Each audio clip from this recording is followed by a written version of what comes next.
Warga Medan pasti pernah melintas di Jalan Brigjen Bejo yang dulunya bernama Jalan Cemara. Tapi jika ditanya, hanya segelintir yang mengenal sosok Brigjen Bejo. Padahal beliau adalah orang yang sangat ditakuti Belanda hingga dijuluki Harimau Sumatera.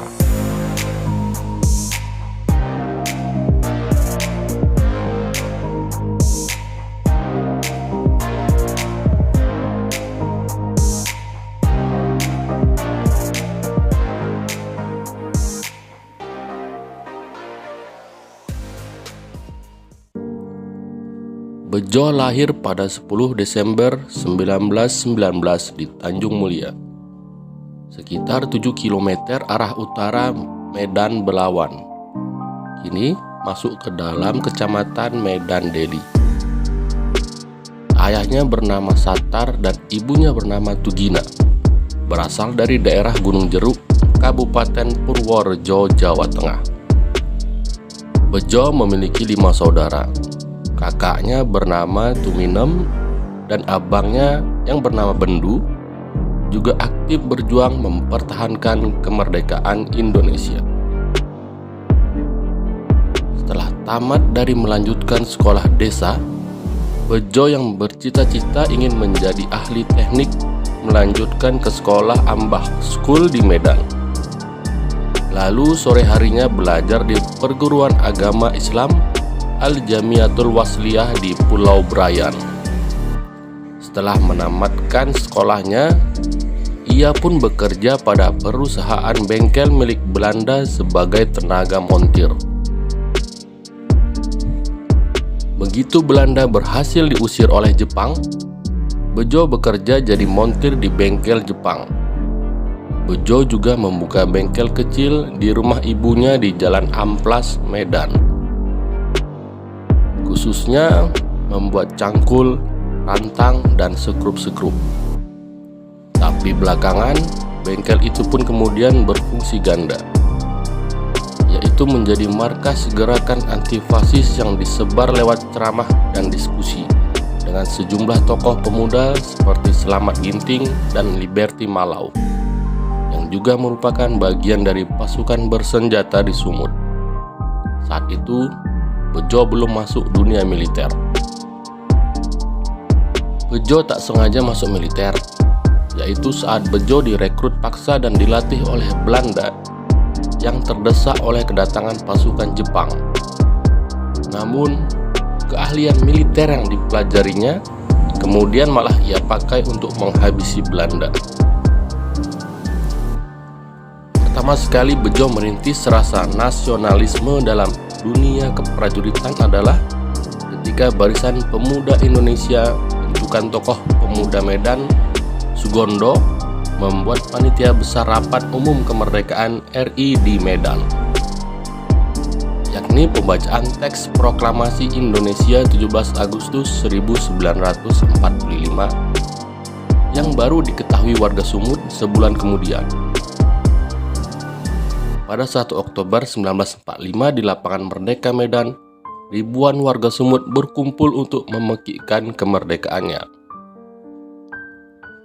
Saat itu, Gubernur Sumatera Timur, Mr. T. Muhammad Hasan yang memimpin rapat. Bejo dan ratusan pemuda lainnya mengambil peran sebagai pasukan pengaman momen bersejarah itu, karena diduga kuat ada pihak-pihak asing yang akan mengacaukan perhelatan akbar itu. Terbukti 2 buah granat aktif berhasil disita dari tangan warga pengkhianat saat akan melaksanakan aksinya. Perjalanan militer Bejo baru mulai memasuki tahap pertempuran yang sesungguhnya adalah ketika pasukan asing kembali mendarat di Medan. Kala itu, warga kota dihadapkan kepada pasukan Nika yang diboncengi Inggris untuk menguasai lagi sejumlah daerah Indonesia pasca proklamasi kemerdekaan RI, termasuk daerah Sumatera Timur. Saat itu, Bejo mulai masuk dalam sebuah pasukan milisi yang dipersenjatai dari hasil jarahan gudang senjata Jepang. Perang dahsyat dan bertubi-tubi dilalui pasukan Bejo. Dengan merampas gudang senjata dan makanan Jepang, termasuk hasil perkebunan seperti karet dan tembakau yang saat itu sangat berdaya jual tinggi, pasukan Bejo mendapat persediaan logistik.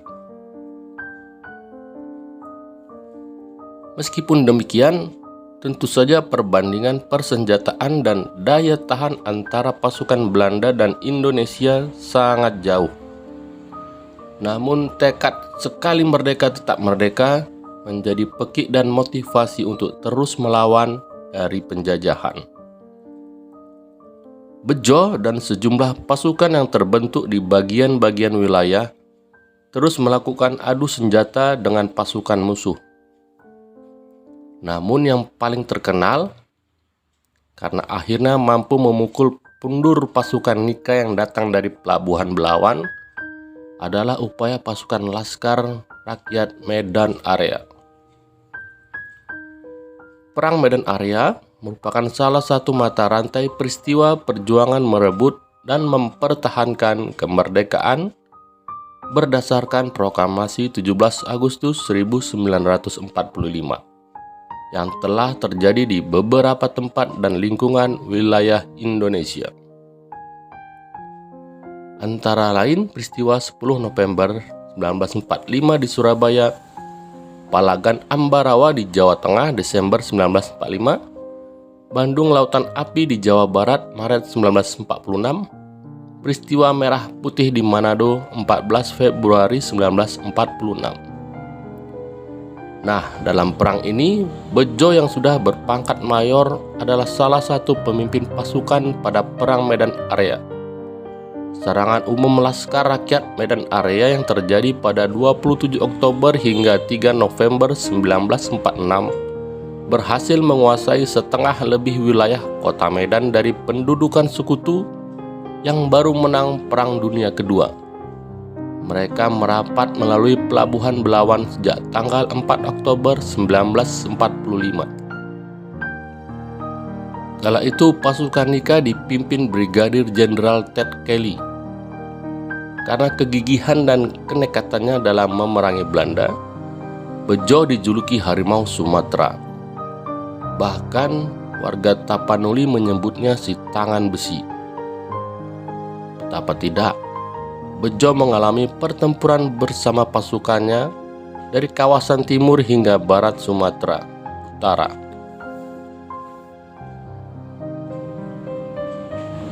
Pelajaran yang dapat diambil dari pengalaman bersejarah berupa kinerja Komando Resimen Laskar Rakyat Medan Area ini adalah bahwa sumber kekuatan pertahanan suatu bangsa yang sedang berevolusi melawan kaum penjajah yang bersungguh-sungguh hendak berkuasa kembali terletak pada persatuan seluruh rakyat yang berjuang dengan semangat yang berkobar-kobar.